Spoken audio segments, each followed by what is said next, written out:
Thank you very much, Dr. Inal, for this uh, introduction. And I will be giving a lecture approximately for 25 minutes, explaining the concept and the definition and the core characteristics of human rights. And then we will be able to ask questions and discuss the topic together. So, human rights are distinguished from civil rights by their inherent nature. They belong to individuals simply because they are human. While civil rights are granted by a specific state to its citizens and regulated within a constitutional framework, human rights possess a suprastate character. They are not dependent on a specific geography, government, or political dominance. They would remain valid even if a human were in another galaxy. According to those sources, these rights are not granted by a state, but are bestowed by the Creator upon the creation of the human being. So modern human rights discourse identifies three fundamental pillars for these rights.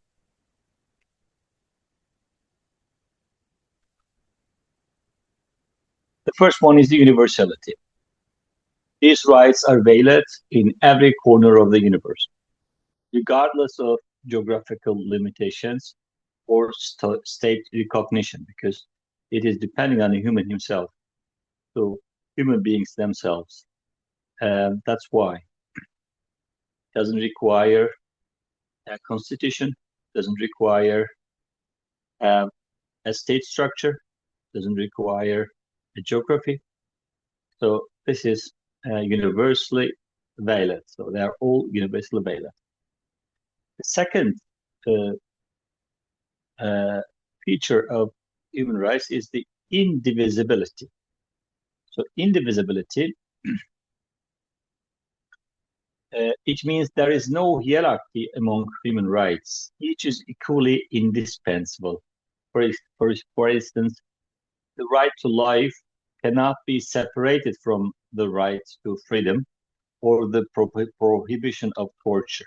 So you can say, so you're alive, but the right to life is superior to the right of the prohibition of torture. So I torture you the whole time, but you are still alive. So you cannot say that. So they are indivisible, indivisibility. So in an Islamic context, this can be compared in our Islamic understanding to the 6 pillars of faith, Iman, which form an inseparable whole. The absence of one element compromises the entirety. So we believe, especially Muslims, if the 6 pillars of Islam, so you can say, I believe in God, but I don't believe in angels. I believe in God, but I don't believe in holy scriptures. So they are indivisible. I just wanted to compare human rights discourse within the framework of Islamic understanding. And the third feature of human rights is inalienability. Inalienability. Human rights cannot be sold, cannot be transferred or waived, even with the individual's consent. So if you make a contract, for example, to become a slave for money, or to submit to torture for the sake of another, is legally void. It's not accurate and it's not valid because these rights are inalienable. Inalienable means that you cannot get rid of those rights. You cannot sell them. You cannot sell your eyes. You cannot sell your kidney. You cannot sell your fingers or ears. Or the same, for example, you cannot make a contract in which you say, I will not marry at all if you give me this amount of money or something like that. So they are not really a subject of such contracts because they are inalienable.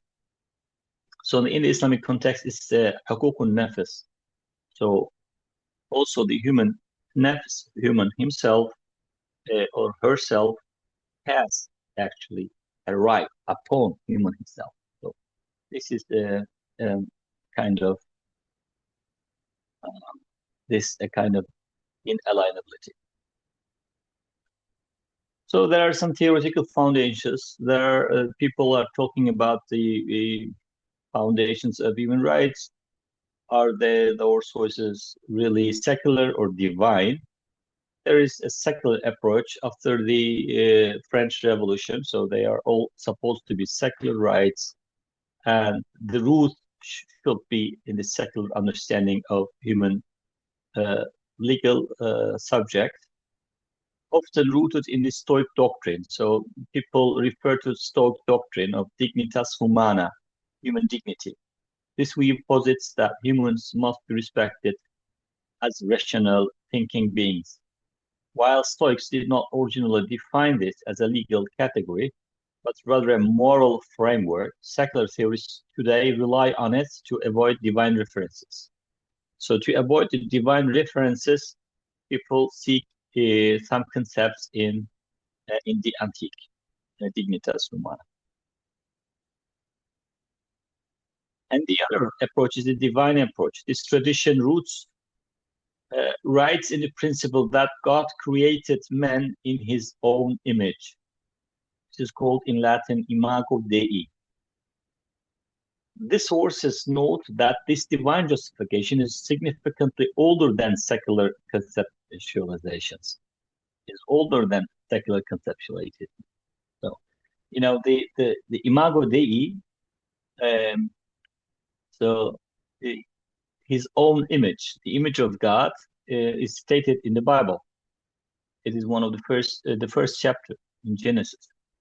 So not only this, but to referring to this is actually very much influenced by Islamic scholars, but I will come to this point. In European history, this tension persists. While the German constitution preamble mentions responsibility before God and man, so there are some constitutions in Europe. I'm not very familiar to the constitution of South Africa, but there are references to God in our constitution. In the preamble, it is stated that the human beings are responsible before God and human beings. So before God and before human beings, we are responsible. So it is stated at least in the German constitution.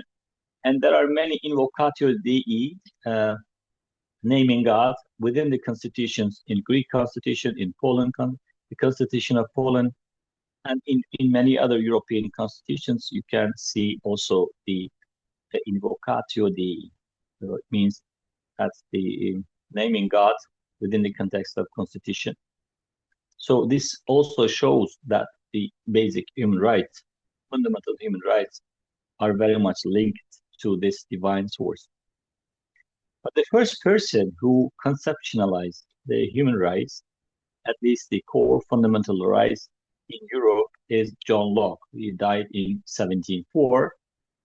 He is identified as the first Western philosopher to develop a comprehensive catalog of rights based on celestial sources, heavenly sources.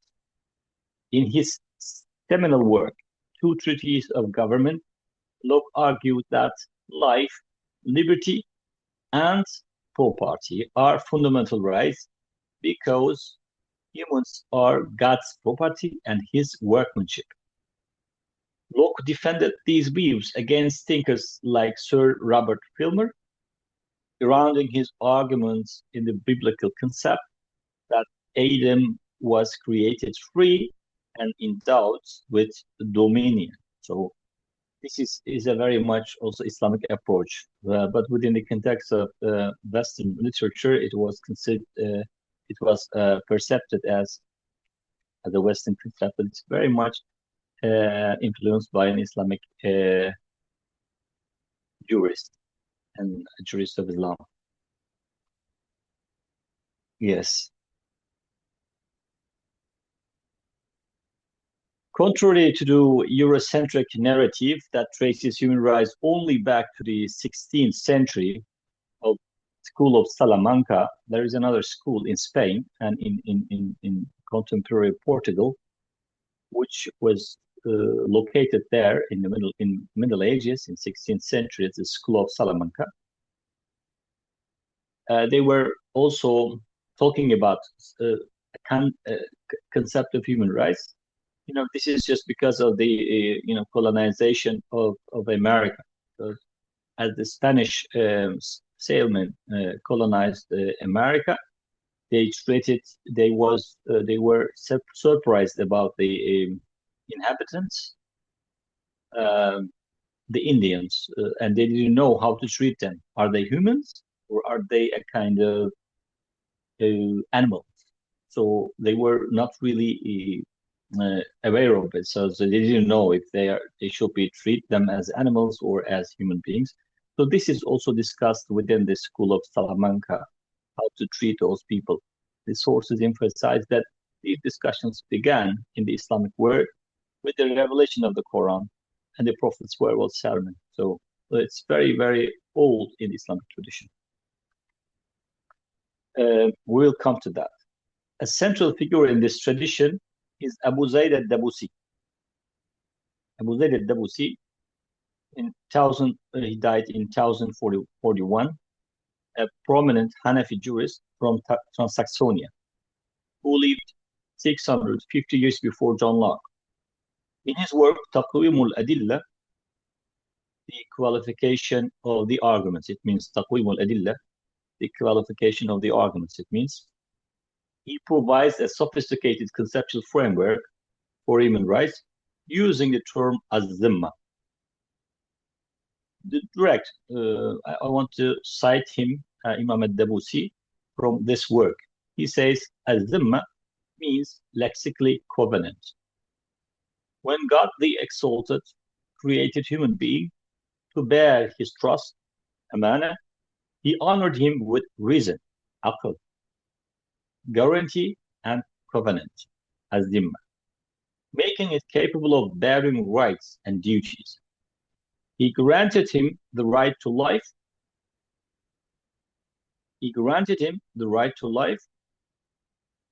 It means protection and inviolability of life. Isma is called in the literature isma, and the right to freedom, hurriya, and property, ownership, maliki, so that he might bear its rights.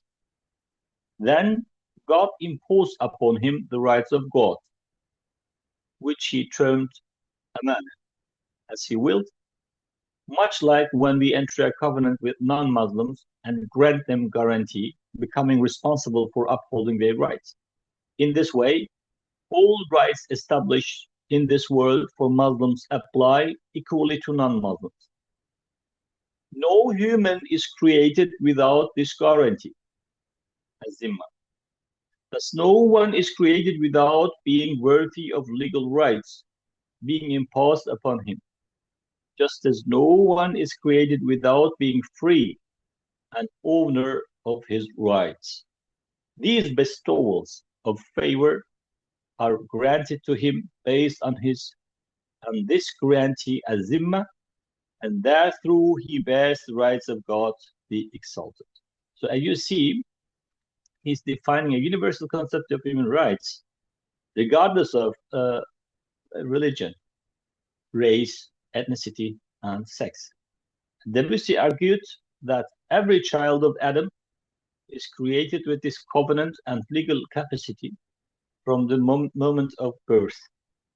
This honor is granted to humans so that may bear the rights of God, hakukullah.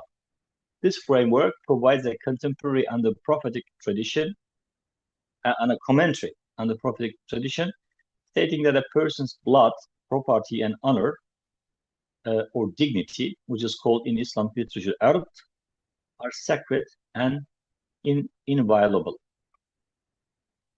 Here, ard corresponds to the German Würde or Latin dignitas, with freedom being its most essential element. So as you see, the core values of contemporary human rights are rooted in those concepts. and it's clearly stated. It's not. So you don't need to interpret this paragraph, those, the works of Usul al-Fiqh, because it's very clear. So let's give some Quranic evidences, and also the legal theories in Islamic jurisprudence. They are talking of 5 basic rights. The 5 basic rights, and this is called ad-darurat al-khamsa, the 5 necessities in the literature. As we all know, this is the tree of Imam Abdullah ibn Umar al-Dabusi. So as you see, this divine trust, amana, God gives us this divine trust. We are legal capable of zimma, and we all are born with the right of life, right to life, right to liberty, and right to property. So those are the 3 major rights he stated in his book. The Islamic legal tradition further categorized those rights as ad-darurat al-khamsa, the 5 necessities. According to this categorization, the first one is religion, life, freedom of religious practice. The second is life. The Quran explicitly forbids killing what God has made sacred. So Quran says the human right, human life is sacred. وَلَا تَقْتُلُوا النَّفْسَ الَّتِي حَرَّمَ اللَّهُ إِلَّا بِالْحَقِّ. And thirdly, the Quran speaks of property. Fourth, the offspring, the family. And fifth, the intellect. So intellect is also untouchable and sacred, according to the Quran. The sources highlight Quranic verses.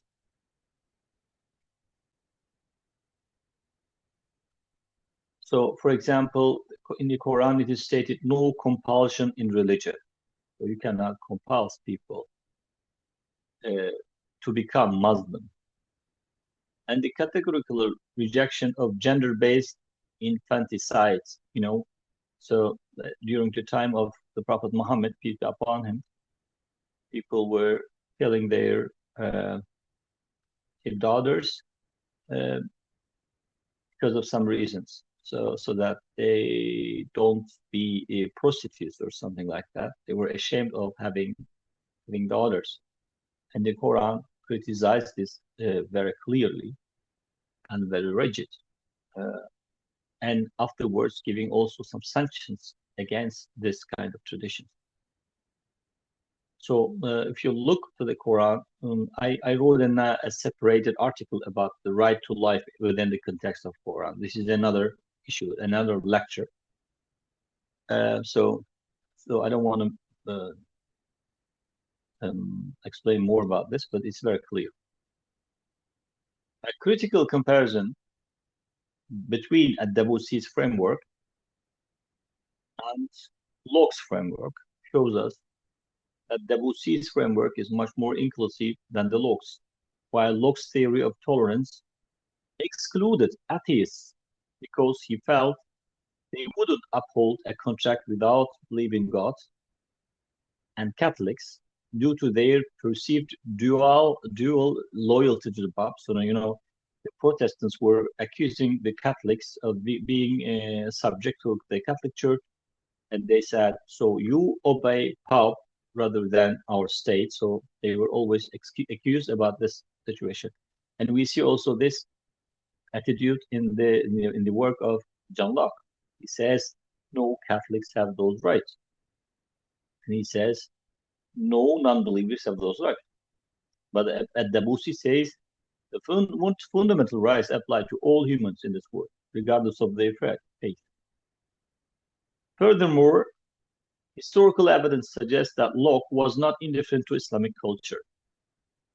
He studied Arabic and acknowledged that the Calvinists could practice their religion in treatise of government. He says, the Calvinists could practice their religion more freely in Istanbul than in parts of Christian Europe. This raises the possibility that the development that the development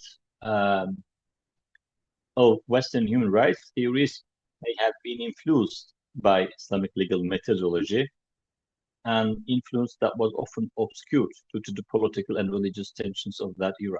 I can give you some examples about this. For example, in the Christian understanding of sin, there is a inherited sin, a concept of inherited sin. Every people are born in inherited with sin. The sin is coming from Adam and Eve. And Jesus Christ, peace be upon him, was able to make people get rid of this sin, so this inherited sin. After they studied Islamic law, the Western philosophers tried to get rid of this idea, but they couldn't put it in a religious concept. What it is, they say all the people are coming like into the earth, into this world as tabula rasa. It means just like a clear table. They called it clear table. Every person is a clear table, and through education, you influence them to be this and that. So it's very much, this is the Islamic concept, which is actually within the concept of philosophical understanding. So they didn't say, so we took it from Islam, because in Islam, everybody is actually born as without any sin. Without any sin, just like tabula rasa, a clear table, a clear, how can I say, not table, but chart. So I can give you dozen examples about this. Furthermore, yes, this is another issue. As a conclusion, we can say the sources argue literature chauvinism, which treat human rights as a purely European phenomenon. The people serve human rights as a purely European phenomenon. This is literature chauvinism. This is not correct.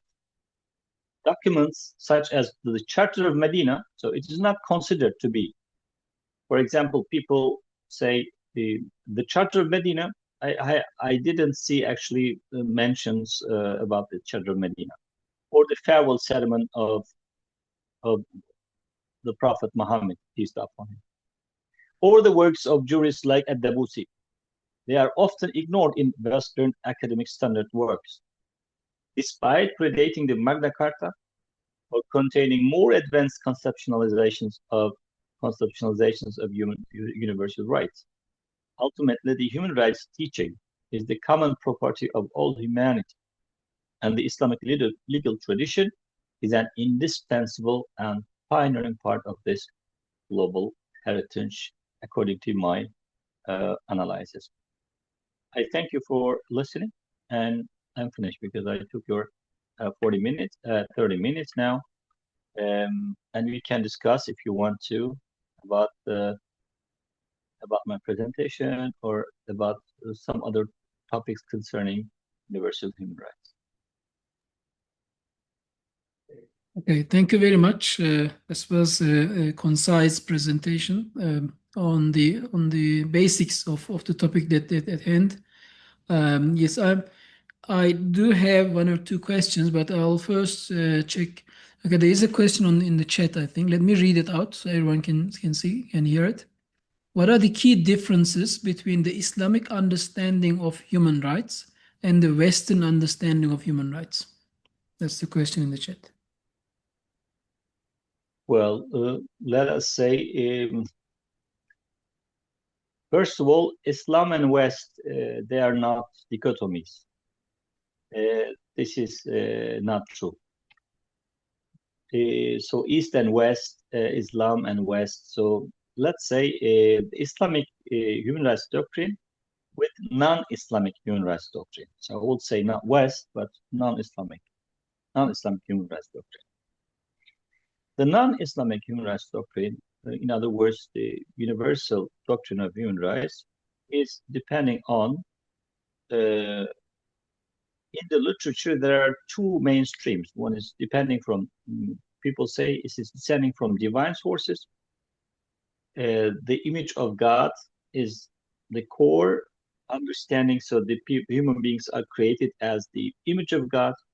Just because they are image of God, they have some, how can I say, some privileges. And those privileges are, you cannot eat human beings, you cannot cook them, you cannot hunt them. So it is also stated in the book of Noah in the Bible. So you will not eat the meat of human being, because the human being is created in image of God. This image of God is the source of rights at the same time. So in Western understanding, there are two different approaches. The first one is the secular. Secular one says the people are born equal. They are free. They are born free. They are born equal. But in the religious source, it is they are created equal. They are created free. So, and if you look also to the American Independence Declaration, you see also this divine source, because they say the people, humans, men are created equal. It is said men are created equal. This is also a very religious concept. From this religious concept, taken also the French Revolution, because if you look to the French Declaration of Human Rights, you see the men are born equal. It says are born. So there is no, how can I say, no link to the divine, to God, or something which is supernatural or metaphysical. So they, let's say, also in European discussions of human rights are first of all conceptualized within a religious concept, and after all, after the French Revolution, they became to be secular. So the secular approach is later, actually. And the Islamic understanding is much more early, because if you look to the Quran, you can see this the same with also the Bible. If you look to the Bible from a universal perspective, you see the Quran says, for example, killing an innocent person is equals to the killing all the humanity. And within this concept, the Quran says, "Man qatala nafsan بغير نفس أو فساد في الأرض فكأنما قتل الناس جميعا." As if he killed all humanity, it is stated. But Quran is also cited. This citation is coming from the Bible. It says, "من أجل ذلك كتبنا لبني إسرائيل." Just because of this, we ordered to the children of Israel. So it was stated also in Sancherin, in Mishnah, in the sacred tradition of Judaism. You can see the same thing.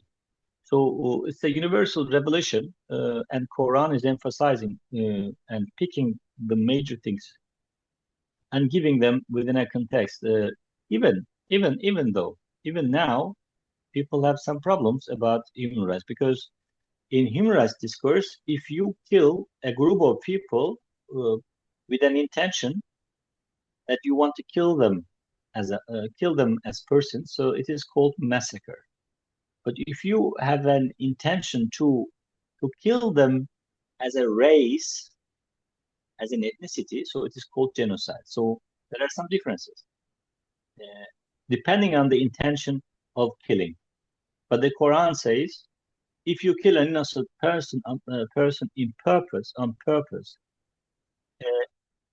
with an intent to kill this human being, so you are as if you killed the whole humanity. So this kind of universalist understanding of human rights, we still don't have in human rights discourse, unfortunately. Well,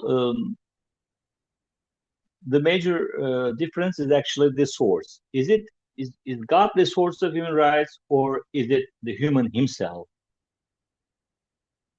And the secular understanding says it's human himself. The divine understanding says no, human, they are just like animals. God gives the rights of human to human himself.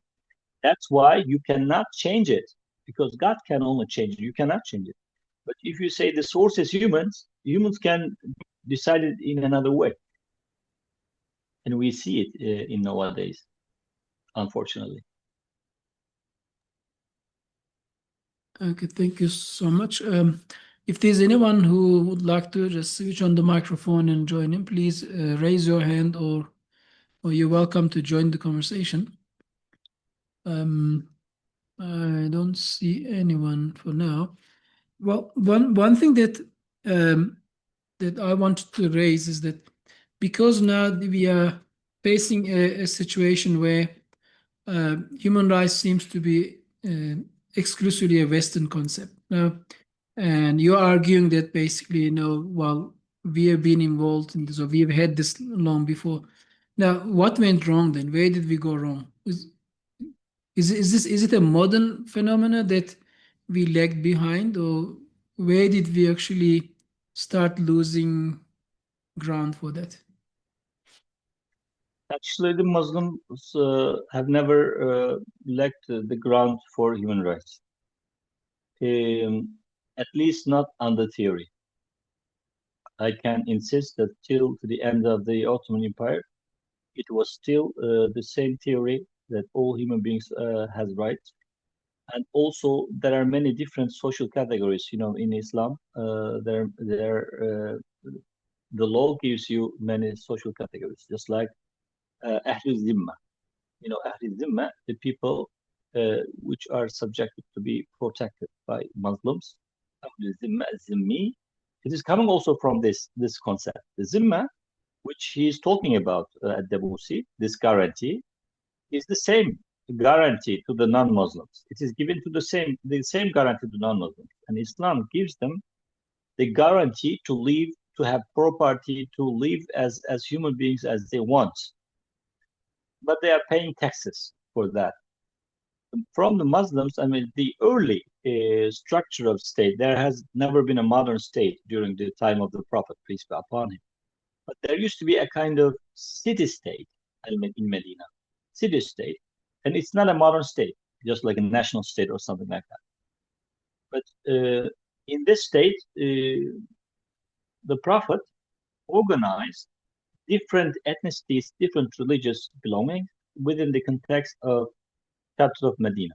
If you look to the chapter of Medina, you see Jews, Muslims, the polytheists, and the neighboring clans within neighboring clans to Medina.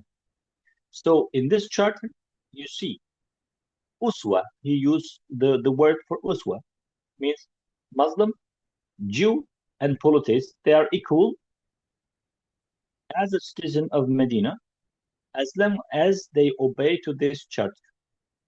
And this charter is actually regulating the right to life. Don't kill.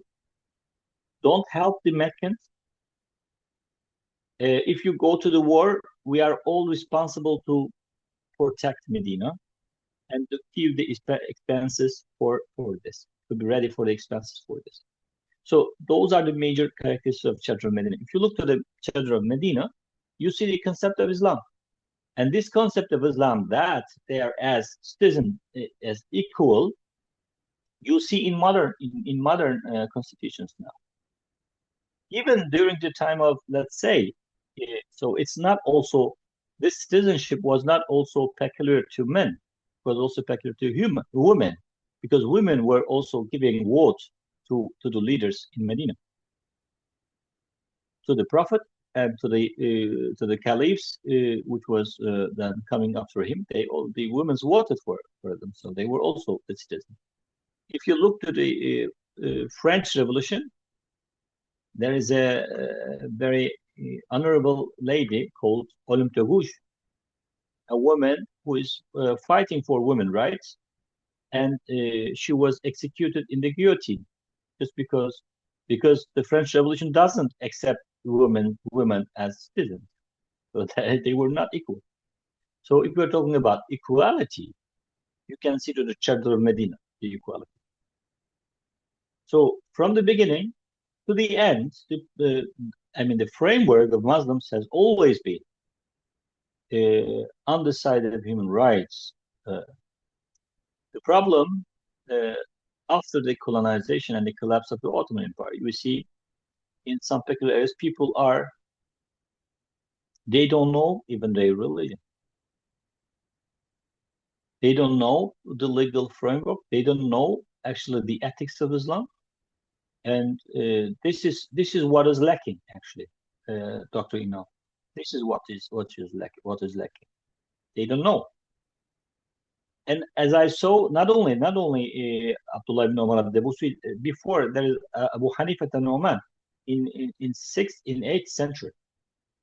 In the 8th century, Abu Hanifa al-Nu'man, he says the human rights are based on human, not because of their religion.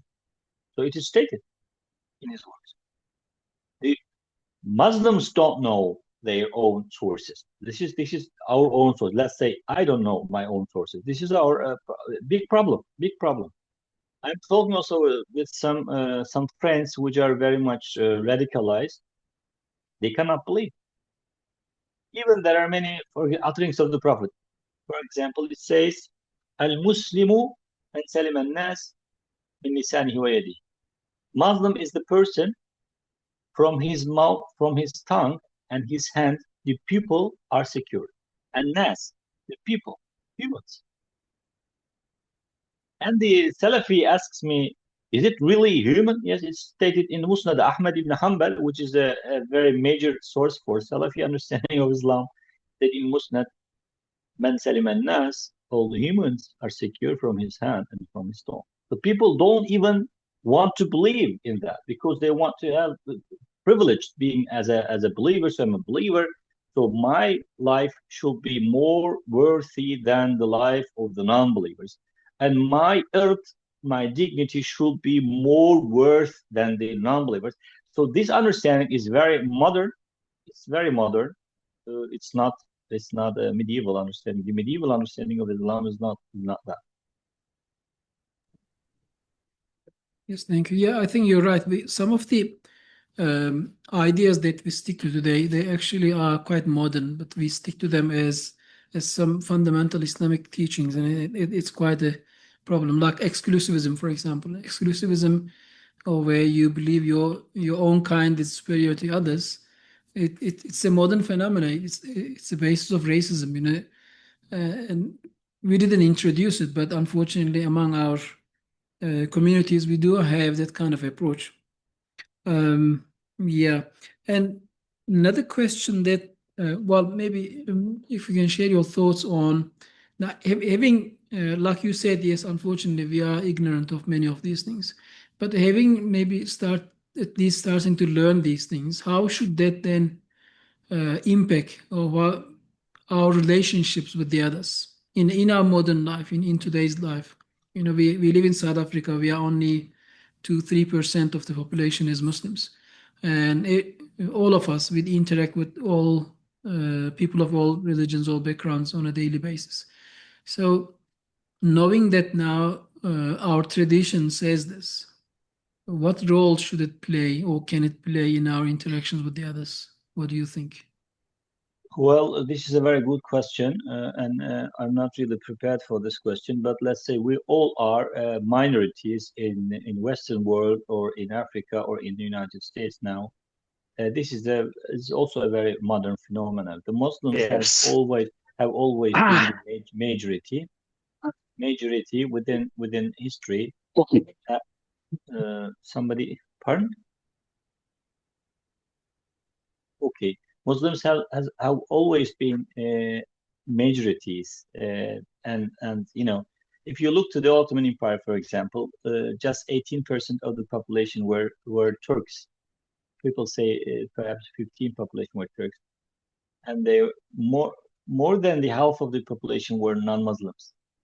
So let's say you are in a city, there are churches, there are synagogues, you have mosques. This is the Ottoman reality, daily life. If you look to one, for example, in one, where Bediüzzaman Said Nursi lived for a while and wanted to build his madrasa, there were two different districts in which the Armenian Christians were living. So in the daily life of Kurds and Turks in Van, there was interreligious dialogue. I'm sorry, I have to answer this because the bell is ringing. Just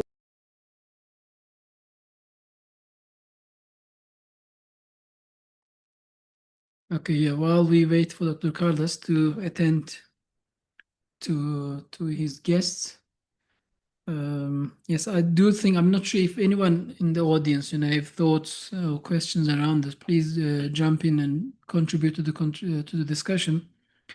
What happened in the maybe last century or two, unfortunately, has overclouded our thinking. And I was saying, what happened in the last few centuries has actually impacted our thinking a lot, and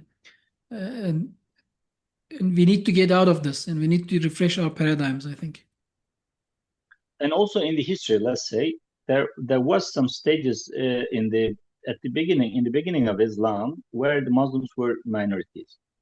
The first immigration took place to Abyssinia, in which the Christian population was Christians, the population were Christian, and the king was a Christian king.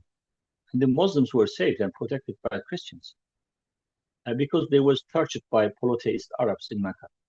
So if you look to that, they settled down in Abyssinia for 17 years. 17 years as a minority Muslim minority. I visited them.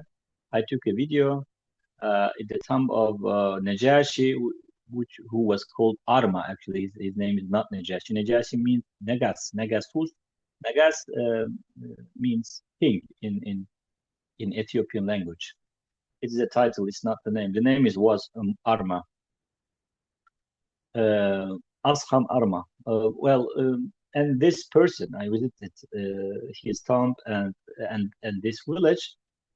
The neighboring villages, they are all Christians. Only this village is Muslim. So if you go to Abyssinia, you see that the Muslims have always been a minority there, and there was a peaceful coexistence during the time.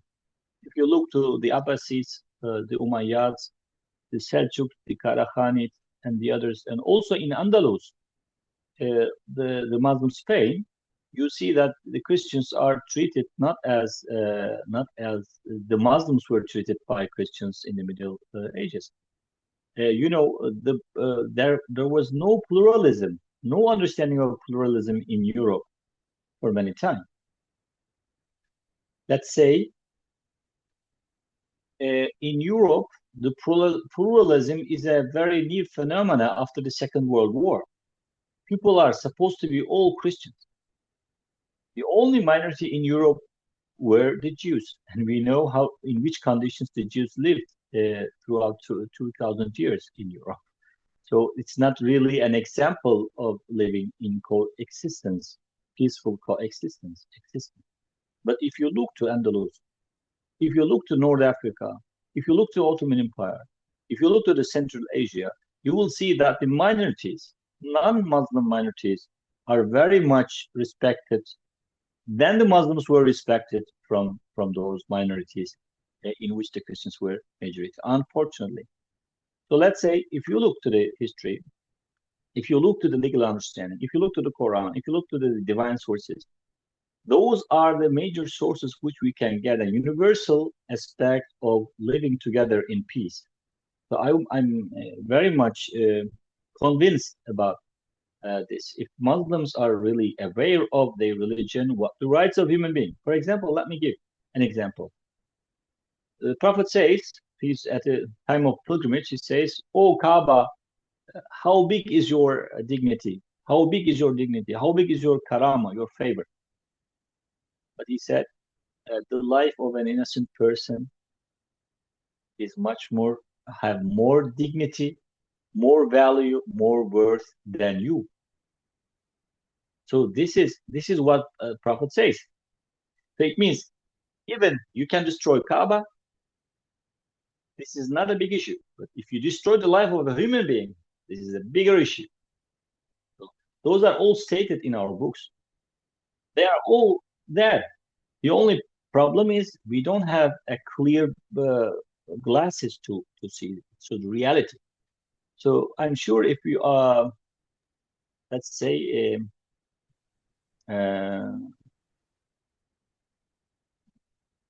investigate once again our own treasures, our own traditions, our own divine sources, we will see that there's a universal aspect of human rights there.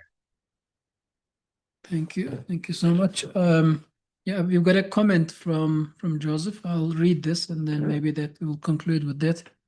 Joseph says, listening to you, there is quite a beautiful sense in which Islam tends to position the person, a human being, as a trustee of the rights, and the Western tradition tends to position the individual as the proprietor, the owner of the rights. This is obviously a generalization, but maybe an instructive. So it's a contribution from Joseph. Thank you so much, Joseph. I'm not sure if there's anyone else, but at Nizamiye, we just heard the Isha Azan going. So the Isha Salah is going to be starting soon. I want to thank Dr. Kardas so much for making himself available for this evening. Welcome. Thank you for the invitation. Inshallah, we hope to host you in person one of the days in the future, and then show you South African hospitality, inshallah. Thank you so much. Thank you very much. Thank you. Thank you all for listening. And thanks to everyone for joining us. Inshallah, we will be continuing with our seminars. So watch this space, and hopefully we will meet in person in the near future. Thank you, and enjoy the rest of the day. Have a nice day, so God will. Have a nice day. You too. Bye-bye. Wa alaikum salam.